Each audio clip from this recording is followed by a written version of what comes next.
안녕하세요. 이재용 이매진의 탐나는 재테크입니다. 반갑습니다. 경제 고수에게 배워보는 진짜 돈 공부 시간입니다. 네, 많은 주린이가 네.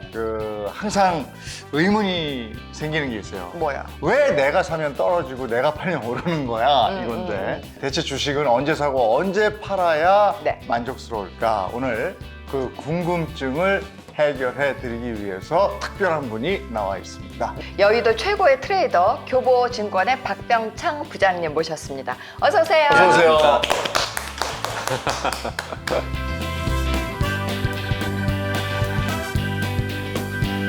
네, 최근에요. 정말 뒤늦게 주식을 시작했다가 고점에서 물렸다 이런 표현을 쓰는 분들이 계시더라고요. 이게 작년까지 꾹 참고 있다가 올 올해 1월부터 이제 시작을 했죠. 예. 일단은 좀 안타까운 거는 네. 올해 초에 들어오신 분들은 거의 대부분 현재 소위 물려있다. 손실난 상태에 있는데 그분들이 왜 안타깝다고 표현을 드리자면 오래전부터 주식 투자하신 분들은 경험이 있기 때문에 참을 수도 있고 매도할 수도 있고 또 매매도 할 수 있고 그런데 뒤늦게 오신 분들은 굉장히 보수적인 분들입니다. 왜 제가 보수적이라고 표현을 드리냐면 작년에 급락을 했을 때 아 이게 타이밍이다.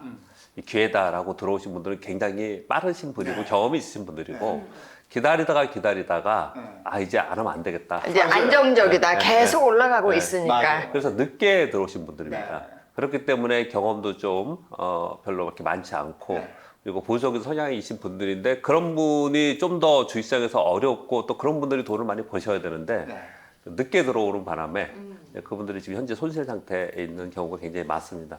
특히 뭐 삼성전자의 주주가 500만 명이 넘는다고 하니까 이제 국민주가 됐고 삼성전자가 현재 아래에 있는 상태라서 거의 대부분 손실 상태에 있습니다. 지금 말씀 주신 대로 그때 들어오신 분들은 거의 대부분 대형주 사서 그냥 갖고 있으면 되는 게 아니냐 이런 얘기를 많이 했거든요. 제가 뭐 제 친구 얘기를 방송에서 해도 되는지는 모르겠지만 53년 동안 53년 동안 주식 투자를 한 번도 안 해봤고 계좌 개설도 한 번도 안 해본 제 친구가 작년 11월, 12월에 연락이 왔습니다.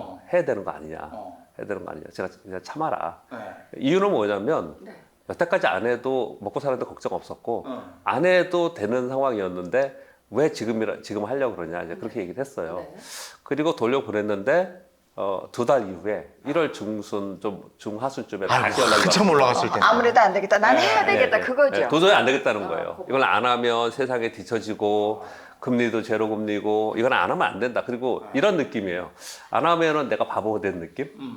대화에 낄 수도 없다니까. 아니 그리고 그땐 분위기가 그랬어요. 그쵸. 예. 나만 처지는 것 같은 그런. 그날 하루에 거래 대금이 42조 우리나라에 네, 없어서 어마어마한 거래 대금이 됐었거든요. 근데 아무튼 뭐 나중에 그래서 이건 해야겠다. 정말 하고 싶냐? 해야 된다. 이거 난 바보 되는 것 같다. 그래서 돈을 좀 넣었어요. 넣었는데 뭘 어떻게 할까? 그때 삼성전자 사달라고 그러더라고요. 아, 본인이. 네, 본인이. 그때 가 사달라고. 9만 원대 가지 않았어요? 9만 원, 9만 원에서 그 정도 그죠? 됐겠죠. 왔다 갔다. 9에서 10 왔다. 예. 아, 진짜 비쌀 때. 왜 삼성전자냐?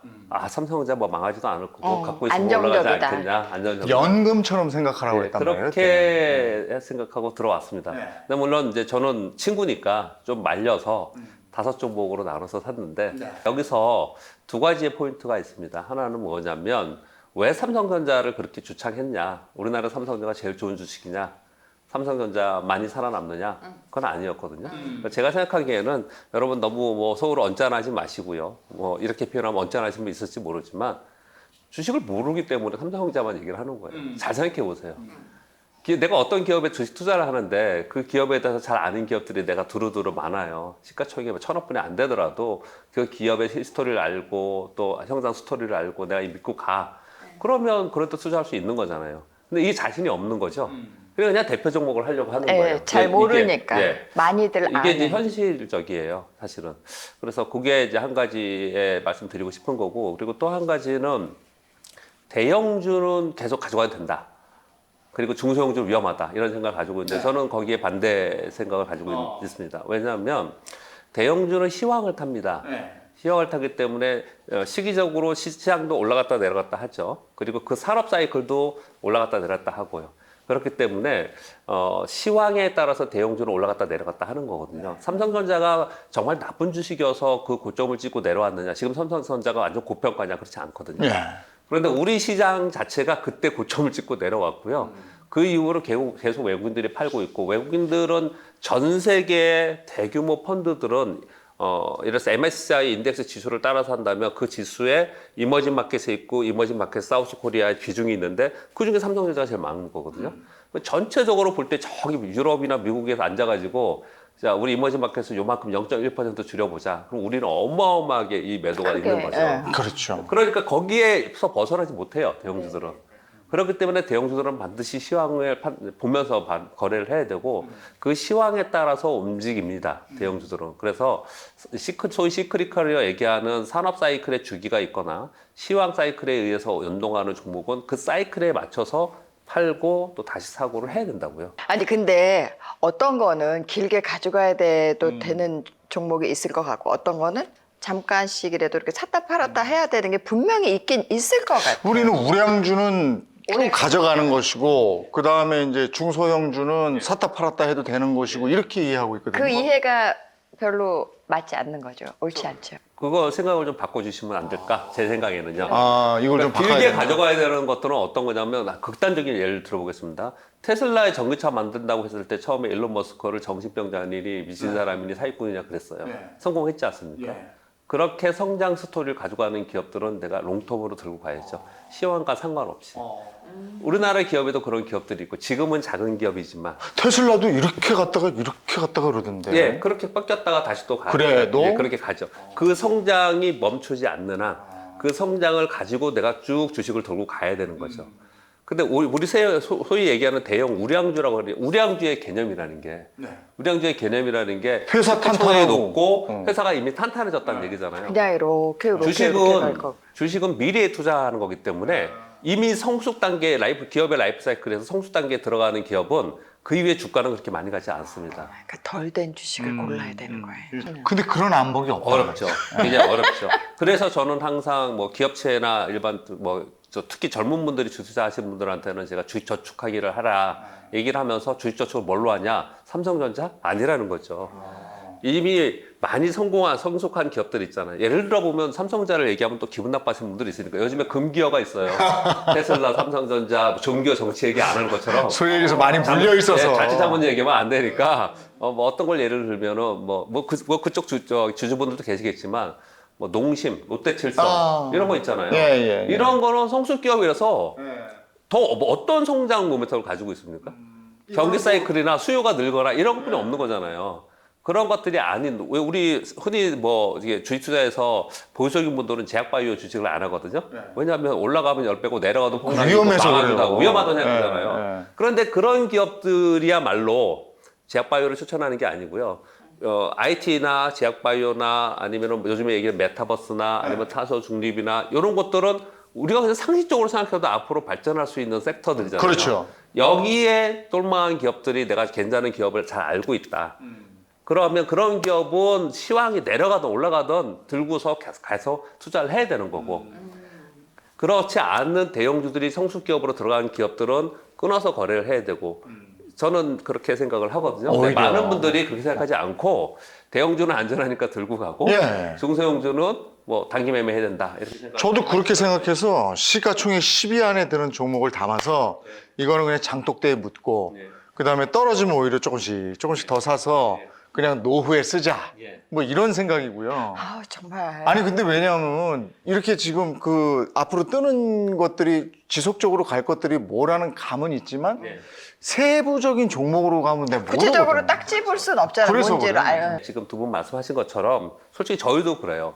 지금 작은 기업들이 있는데 어떤 기업이 성공할지에 대해서는 미지수지 않습니까? 그렇기 때문에 장기 투자하는 거죠. 분명히 성장을 할 것 같은데 지금 확실하게 저평가인 것 같은데 그런 종목은 저희들 증권사 직원들 되게 많이 알아요.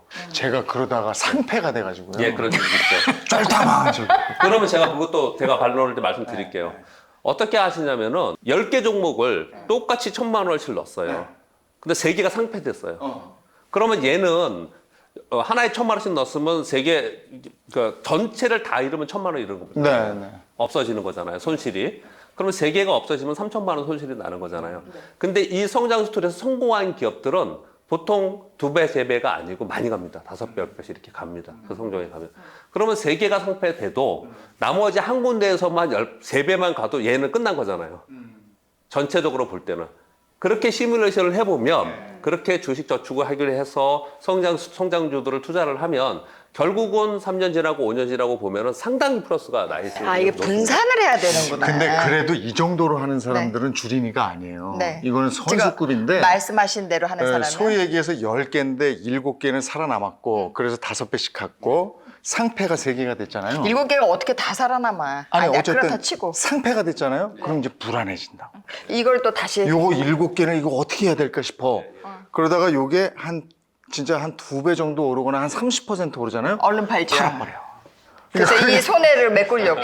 그렇게까지 못 간다고. 근데 지금 부장님 말씀은 쭉 그러니까 끈기 어디까지 있게 장기 가야- 투자를 할 건 바로 이런 것이다라는 거예요. 지금 이제 같이 말씀 나눈 시작이 이런 거지 않습니까? 어떤 건 이제 장기적으로 가져가느냐, 어떤 것은 단기적으로 거래하느냐의 그걸 문제인데. 판단할 줄을 몰라요. 그러니까 우리가 그냥 흔히 생각할 때는 대형 우량주는 무조건 장기 투자하고 그렇게 생각을 하고 계시는데 그 부분은 약간 좀 고민을 좀 해봐야 하지 않을까. 그래도 뭐니 해도 제일 좋은 게 제일 우리가 알아야 되는 게 좋은 기업과 나쁜 기업을 판단하는 능력이잖아요. 그거는 어떻게 봐요? 저는 어떻게 생각하냐면은 저 오늘 뭐 제 방송을 하고 있으니까 저한테 물어보신 거니까 제 의견을 말씀드리면 저는 주식을 무조건 주식은 꿈이 있는 성장 스토리가 있는 주식을 해야 된다 생각합니다. 그러니까 요즘 같은 경우에는 제가 그래서 많이 얘기하고 있는 게 뭐냐면 위기가 생기고 나면은 각국 행정부는 위기를 극복하기 위해서 한 곳에 집중해서 투자를 하지 않습니까? 잘 아시잖아요. 한 곳에 집중 투자를 하잖아요. 예전에 보면 미국은 부동산 때문에 폭락을 했기 때문에 부동산 집중 투자해서 오늘의 부동산의 버블이 만들어졌고 또 외환위기 전에 뭐 IT에 집중 투자해서 IT 버블을 만들었고 이런 버블을 만들잖아요. 그런데 작년에 팬데믹 위기 끝나고 또 공교롭게도 트럼프에서 바이든 대통령이 되면서 작년 이후에 올해까지 생각을 해보시면 여러분 제일 많이 회자되는 게 있어요. 제일 돈을 갖다 쏟아붓는 거. 그리고 내년에 대선이 있는데 대선 주자들도 모두 다 그 주창하는 게 있습니다. 친환경, 친환경. 예. 친환경 안에 사실은 환경 안에 질병도 들어가 있는 거잖아요. 그래서 팬데믹에 집중 투자할 수밖에 없는 거고. 그러니까 바이오 쪽은 지금 뭐 삼성바이오로스나 이런 게 많이 녹십자나 이런 게 움직이고 있는 건 그런 차원에서 움직이고 있는 것이고요. 그러니까 환경과 관련돼서 제약바이오도 한 축이 있는 거고요. 그리고 환경 얘기하면서 얘기한 게 태양광, 풍력 이런 게 있잖아요. 근데 많이 올랐어요, 사실은. 거기는 먼저 올랐어요, 바이든 때문에. 그러니까 아무리 좋은 건 아는데 너무 고평가를 갔다는 얘기죠. 그래서 거기는 떨어지면 사야겠지만 지금 많이 고평가 갔고 요즘에 많이 회자하는 게 있습니다. 회자되는 게 뭐예요? 탄소 중립이요. 탄소 중립, 수소 이런 얘기 하거든요. 근데 수소는 조금 우리가 이제 주식도 이런 것도 있어요. 너무 먼 걸 얘기하면은 좀 고통스러워요, 기다리기가. 조금 가까이 있는 걸 하는 게 당장 얘들이 기업에 돈을 벌 수 있는 스토리가 있는 거 이런 게 하는 게 좀 좋거든요. 근데 지금 소위 ESG 환경 얘기를 하면서 ESG 앞이 인바이러먼트 환경인데 환경 안에 지금 태양광, 풍력 그리고 뭐 질병 그리고 탄소 중립, 수소, 전기차도 거기잖아요. 예. 사실은 전기차도 그것 때문에 뜨는 거거든요. 거기에 2차 전지도. 이건 당장에 지금 기업이 이익이 되는 부분이에요. 이 스토리를 가지고 있는 주식을 해야 된다고 저는 생각합니다. 그런 스토리를 가지고 있는 거. 또 하나가 뭐냐면 우리 지금 자율주행의 부분 자율주행이잖아요. 근데 자율주행도 대세 아닙니까? 어차피 예, 그걸로 그렇죠. 가야 되는 그걸로 거잖아요. 간다는 거죠. 근데 예. 자율주행이 우리나라 기업들 중에 자율주행으로 주가가 많이 뜬 게 별로 없어요. 왜냐? 아직까지 좀 당장 뭐가 눈에 안 보여. 이런 것들은 정말 오랫동안 기다려야 되고요. 당장 눈에 보이는 것들이 있어요. 그래서 탄소 중립 같은 경우에는 당장 이들이 지금 기업들이 막 준비를 하잖아요. 투자를 하잖아요. 돈이 들어가잖아요. 그러면 그 기업들은 수익이 늘어나는 거지 않습니까? 그런 예를 또 하나 든다면 이런 거예요. 삼성에서 대규모 투자를 한다고 그러죠. 그리고 TSMC도 대규모 투자하고 인텔도 투자하고 그런다고 해요. 그러면 이제 삼성전자 좋아지냐? 이렇게 생각을 한다고요. 네. 아니죠. 삼성에서 대규모 투자를 하면은 그 투자의 수혜를 입는 기업은 공장을 지으면 공장을 짓는 기업들이고 거기에 들어가는 기업들. 예, 반도체 라인이면 라인의 기업들이라고요. 그래서 종목들을 보면은 그 후방에 있는 기업들이 주가가 뜨는 거지 삼성전자가 뜨는 게 아니거든요. 그렇게 향후에 세상이 어떻게 변화가 되고 있고 그리고 지금 어디에 돈이 많이 들어가 있는가 하는 스토리를 보고 그 스토리에 맞는 기업을 일단 먼저 찾아야 된다. 저는 이제 그걸 꼭 강조드리고 싶고요.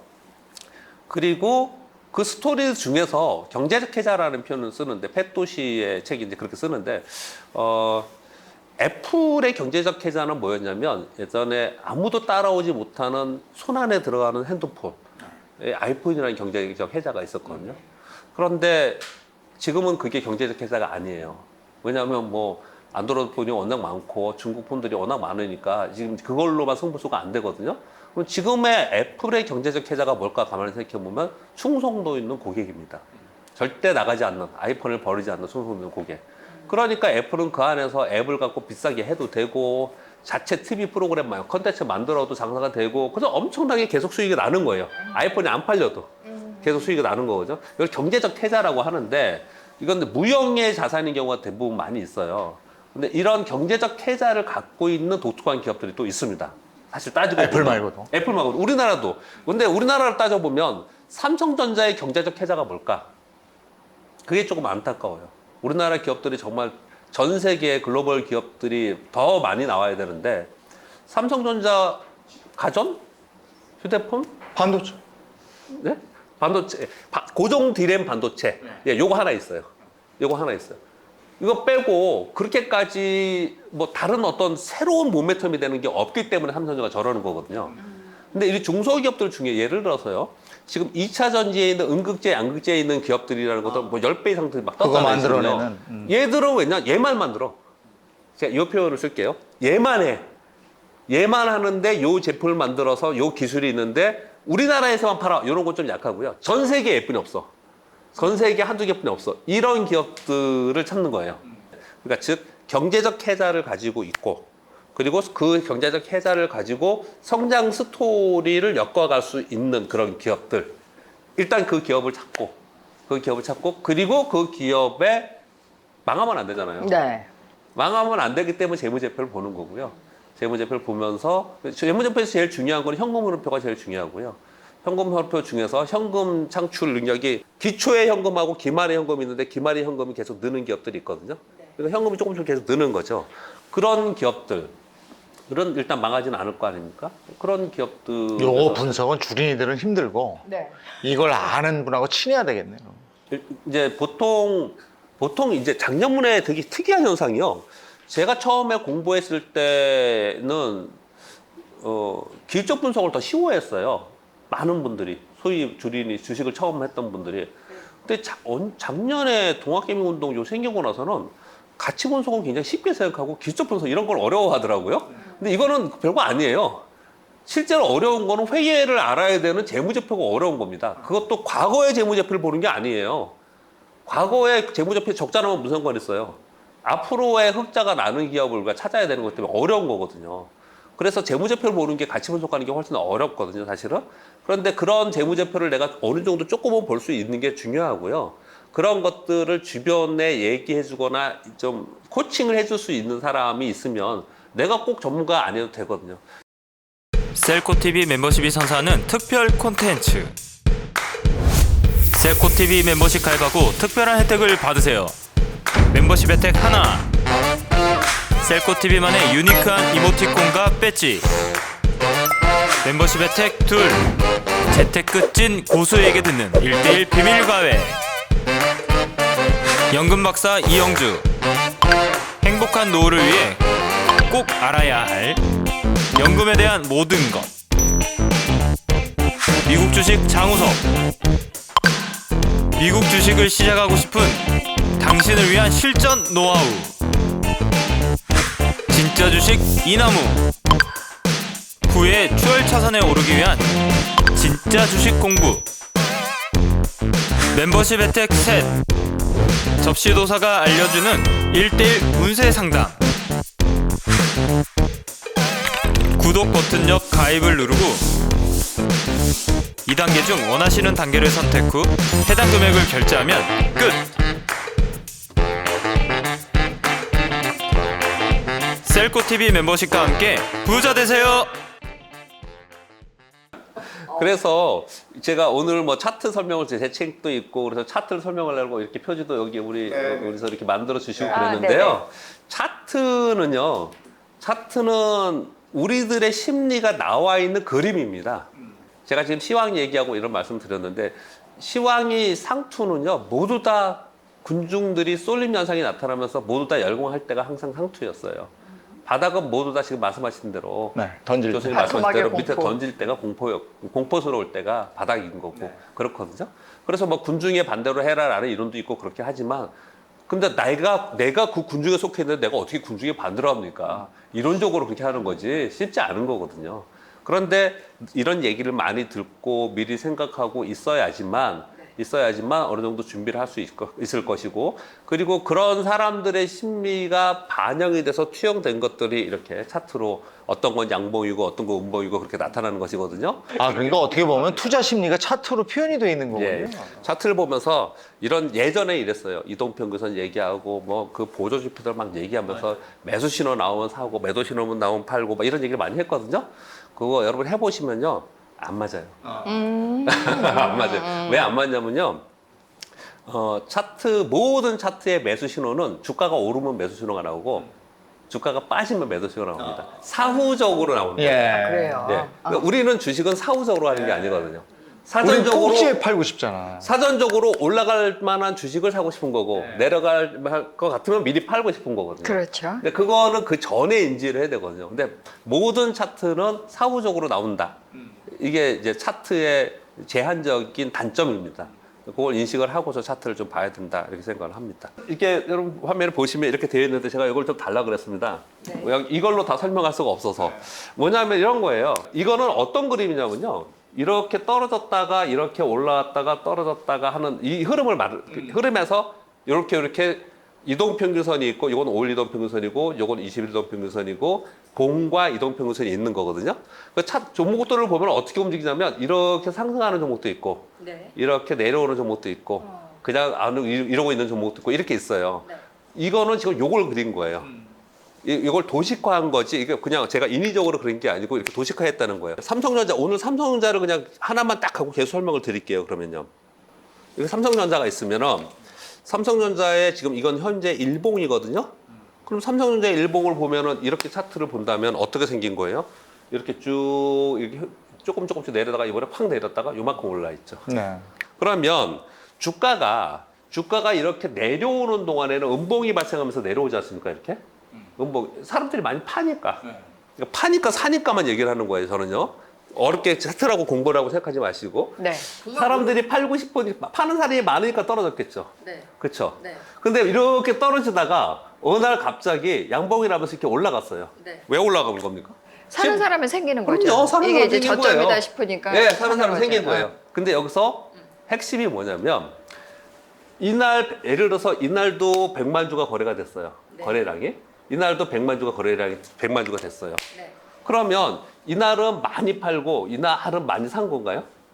아니죠. 똑같이 팔고 똑같이 팔고 거잖아요. 똑같이 네. 했죠. 이날도 판 사람도 100만 주고 산 사람도 100만 주예요. 네네. 이날은 똑같이 판 사람도 100만 주고 산 사람도 100만 주거든요. 그렇죠. 근데 왜 이날은 똑같은 거래량인데 이게 빠지고 이날은 올랐느냐? 이게 핵심이에요. 아, 사고 판 사람이 동시에 생기니까. 예. 예, 이게 50만 주 더한 게 네, 아니고 그렇죠, 그렇죠. 총이 100만 주인 거예요. 네, 네. 그 산 사람 판 사람은 똑같이 있는 겁니다. 네네. 근데 왜 어떤 날은 빠지고 어떤 날은 올랐냐? 이날은 판 사람들이 가격을 내려서 판 거예요.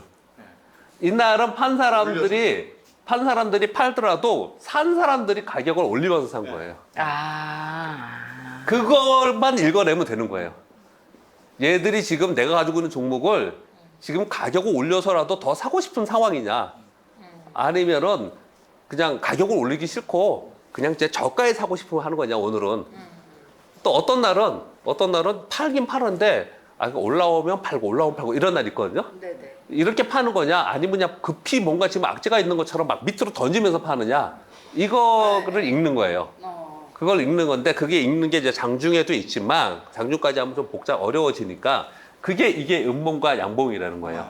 음봉과 양봉. 그러면 이때까지는 매도하고 싶은 사람이 가격을 아래서 팔았잖아요. 네. 근데 이거는 지금 말씀해 주신 대로 선생님 말씀해 주신 대로 지금 누군가 사가지고 가격을 올리면서 산 거거든요. 이렇게요. 올리면서 얘들의 힘 이들이 왜 이날 올려서 샀을까요? 얘는 돈 벌기 위해서 들어온 거잖아요. 얘들이 얼마나 강한 애들이 들어왔냐? 그럼 얘들이 여기까지 올릴 수도 있고 요만큼뿐이 못 올릴 수도 있고 그런 거죠. 그러니까 이들의 힘에 의해서 올라가는 거예요. 주가는 이들의 힘에 의해서. 이걸 소위 얘기하는 외국인이냐 연기금이냐 막 이렇게 따지잖아요. 기관이냐 뭐 이런 얘기하는 그렇게 거. 따지는 거죠. 예. 개인들이 올릴 수도 있고. 그렇죠. 근데 예를 들어서 개별 종목의 조그만 종목은 개인들의 뭐 부티크라든지 전문 투자자들 힘으로도 움직이거든요. 막 100억, 200억은 되니까.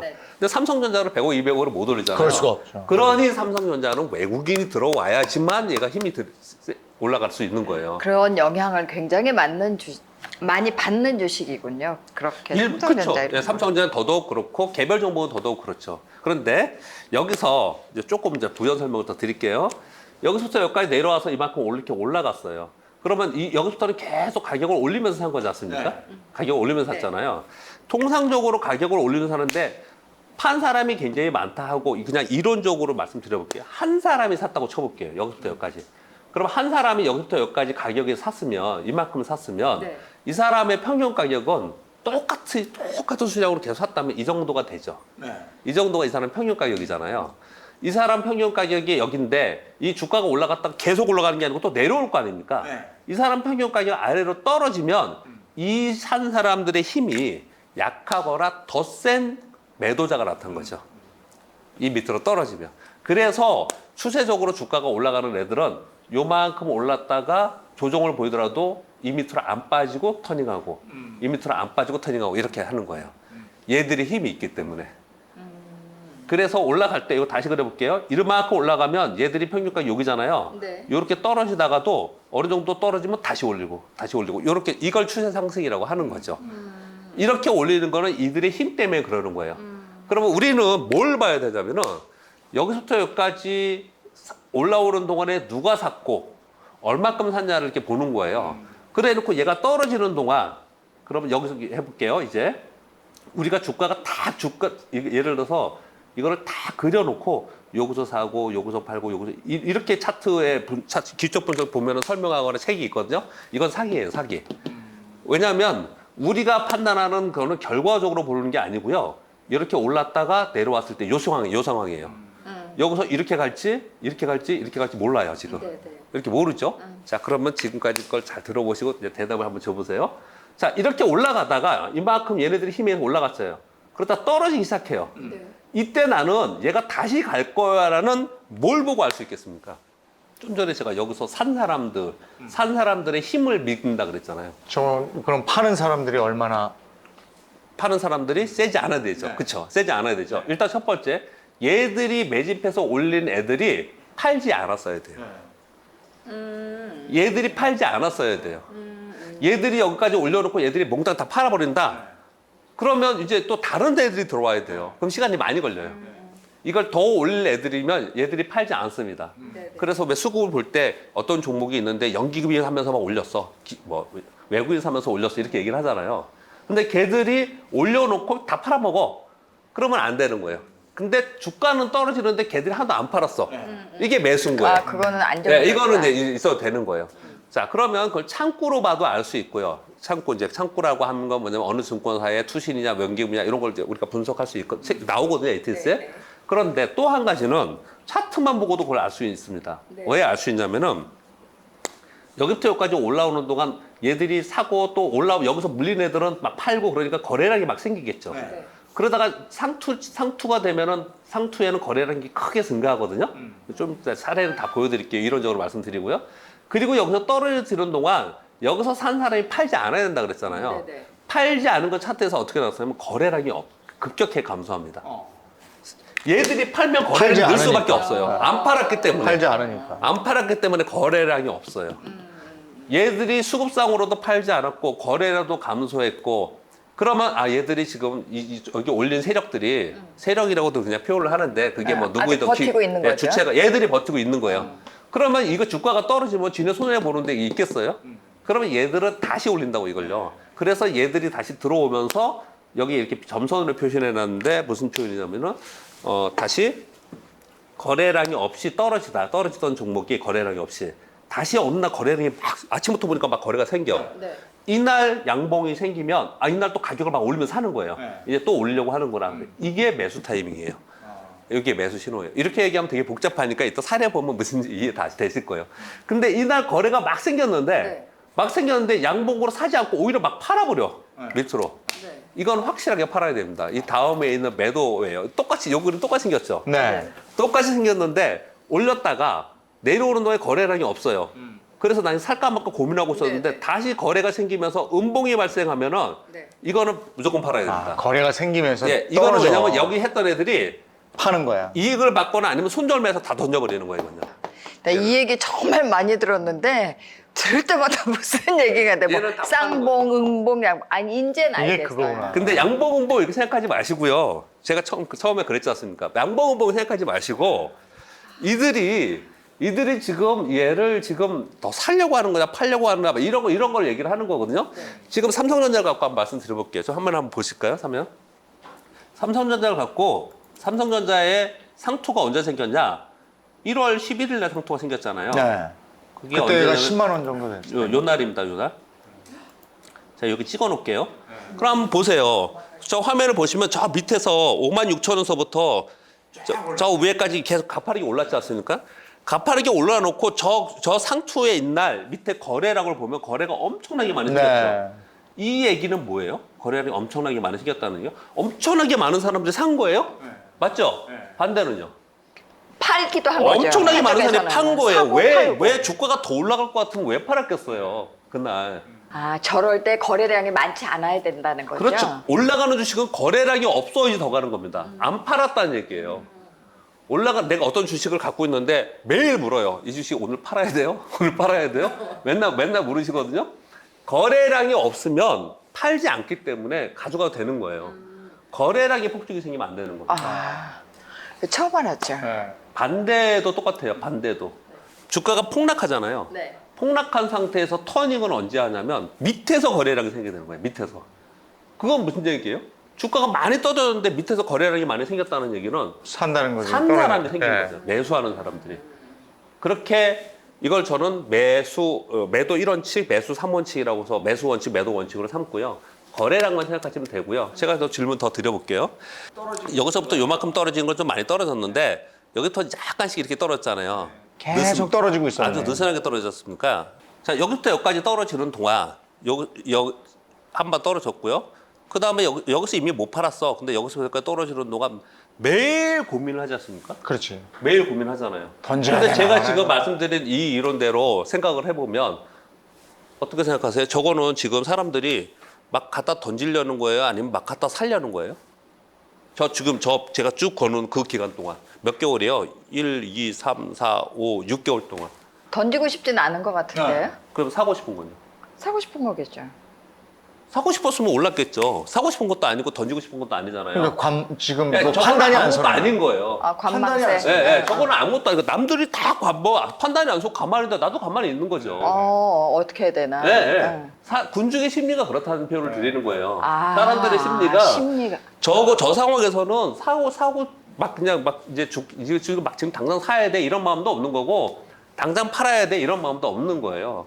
그러다가 여기서는 이제 특이한 일이 벌어지긴 했는데 여기 이제 이제 총수 3 가석방 요거 때문에 기대해서 잠깐 올랐다가 그 다음에 곧바로 이유는 있어요. 쭉 곧바로 쭉 빠졌는데 왜 빠졌냐면 이제 반도체 가격이 4분기에 디램 가격, 고정 디램 가격이 하락할 것이다. 요거 때문에 아무튼 저거 빠졌는데 외국인들이 막 던지는 네, 타이밍 외국인들이 아니에요? 던지면서 이렇게 빠졌어요. 여러 날 굉장히 많이 빠졌죠. 근데 여기 빠지는 구간에 잘 보세요. 여기 빠지는 구간에 여기부터 여기까지 빠지는 구간에 이렇게 보면은 밑에 보면은 이렇게 거래가 많이 늘죠. 이렇게.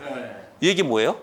던졌다는 거예요. 던지는 거예요. 이렇게 팔고 싶은 게 많은 거예요. 네. 그치, 그럼 저럴 때는 사면 안 되는 거잖아요. 그렇죠. 저 때 샀죠. 그러니까 저때 안 샀는데 샀잖아. 떨어지는 내가 에? 7만 얼마 때 내가 좀 사야지 나 그랬잖아. 그때 7만 얼마 저때 때인가? 샀잖아. 저때 샀어. 어. 근데 그 얘기도 있어. 삭점을 갖고 말씀을 드려요. 예전에 주식할 때 보면 무슨 떨어지는 칼날을 받지 마라. 네. 그게 저건가 보다 지금. 말은 많이 자, 그럼 보세요. 지금 이렇게 계속 조금 이렇게 내려오다가 내려오다가 요번에 여기서부터 여기까지 급락했지 않습니까? 네. 이게 하나의 음봉이에요. 많이 떨어진 거예요. 네네. 이렇게 떨어진 상태에서 지금 약간 반등 줘서 외국인들이 요번에 요날 반등은 이유 또 다른 이유가 있었어요. 왜냐하면 8월 31일 날인데 MSCI 윈도우 드레싱이 있었습니다. 그 비중의 리밸런스가 있어서 그런 것까지는 여러분 알 걸 하지 마시고 그 이유 때문에 그랬지만 아무튼 요날 만약에 산다면 요날 사야 되는 건데 요건 매수 신호예요. 요날은 이 전에는 매수 신호가 한 번도 없었어요. 근데 그걸 떠나서 여기부터 여기까지 이만큼 떨어졌잖아요. 근데 지금 얘가 여기부터 여기까지 반등 주잖아요. 자, 이 상태에서 느끼시기에 제가 질문을 그렇게 하는 거예요. 매수 매도를 얘기하는 게 아니고 이게 사람들이 막 사가지고 이제 막 이제 올라갈 거야. 이제 부지런히 사야 돼. 이제 지금 안 사면 늦어. 이런 느낌이 있습니까 지금? 없어요. 없죠. 네. 지금 그게 아니잖아요. 그러면 이제 막 던져야겠다는 느낌이 있습니까? 그것도 아닌데. 그게 정답이에요. 그게 차트예요. 정답을 말씀하시는 거예요. 그게 차트입니다. 지금은 근데 관망인데. 지금 사야 된다라는 이론적인 얘기 바탕은 있습니다. 어떤 바탕이냐면요. 얘가 여기 72,000원, 103,000원 갔을 때 삼성전자가 올해 제가 이렇게 얘기하면 차트만 너무 얘기하는 것 같으니까 되게 무식하다 그럴까 봐 이 말씀을 좀 드려볼게요. 삼성전자의 올해 OP 영업이익이 50조에서 53조 정도 생각하거든요. 근데 지금 시가총액이 500조예요. 그래서 멀티플 PER이 10배가 약간 안 됩니다. 10배 정도 돼요. 우리나라 전체 시장의 PER이 11배입니다. 그러니까 삼성전자는 이 밑으로 가면은 제가 여러 방송에 얘기했는데 이 밑에서 밑으로 던지면은 그거는 바보탱이다. 그 무식하게 거래하는 거다. 그건 중대한 위기가 발생할 때 밑으로 파는 건 내가 이해가 되는데 이 밑으로 파는 건 말이 안 된다. 그거는 기본으로 깔려 있는 거예요. 그러니 여기는 아예 빠지지 않는 거죠. 이제. 그래서 여기는 빠지지 않을 거라는 바닥은 확인했다. 저희가 이제 시황하면서 방송하면서 이렇게 얘기를 해요. 바닥은 확인했다. 그럼 바닥 확인했으니까 이제 여긴 더 안 빠질 거니까 지금 사면 되겠네? 아니, 왜 지금 사요? 남들 사고 싶을 때 사야지 된다라는 거지. 그렇게 해야 된다는 거죠. 제가 삼성전자를 예를 든 겁니다. 저렇게 막 떨어질 때는 또 앞에 육자 보인다? 막 이랬다고. 그래서 야, 앞에 육자 보이면 사. 이랬었어요. 근데 보통 사람들의 심리가 녹아있는 차트를 보면서 내가 대응하는 것도 하나의 방법이고 가치를 갖고 대응하는 것도 하나의 방법인데요. 통상적으로 주식시장은 때때로 비합리적인 이성, 그래서 비효율적 이성으로 인해서 이게 움직인다고요. 그래서 자기 가치에 대비해서 급격하게 떨어지는 경우는 자기 가치에 비해서 또 급격하게 올라가는 경우가 생기거든요. 그거는 기본적 가치를 가지고 하는 거예요. 제가 지금 차트를 말씀드리는데 또 차트만 보고 하시는 분들도 있긴 있거든요. 근데 그건 아니고요. 우리 가치 분석을 기본적 분석이라고 하거든요. 왜 그러냐면 기본이기 때문에. 예, 그건 기본이고요. 얘 가치가 어느 정도 되면은 저평가구로 가, 어느 정도 되면은 고평가로 가. 이제 요거는 생각해 두되 내가 이 종목을 언제 사고 언제 팔 거냐는 사람들의 심리에서 이제 이건 많이 올라와서 사람들이 팔려고 하는 거야. 이제는 또 이제 살려고 하는 거야. 이런 것들은 사람들한테 물어볼 수는 없잖아요. 근데 저기 사람들의 심리가 녹아 있는 게 이 차트이기 때문에 차트를 이렇게 보면은 지금 이 차트가 지금 사람들 살려는 거야, 팔려는 거야, 나는 관망해야 되는 거야, 이렇게 할 수 있다는 거죠. 네, 탐나는 재테크 교보증권 박병창 부장과 함께했습니다. 고맙습니다. 감사합니다.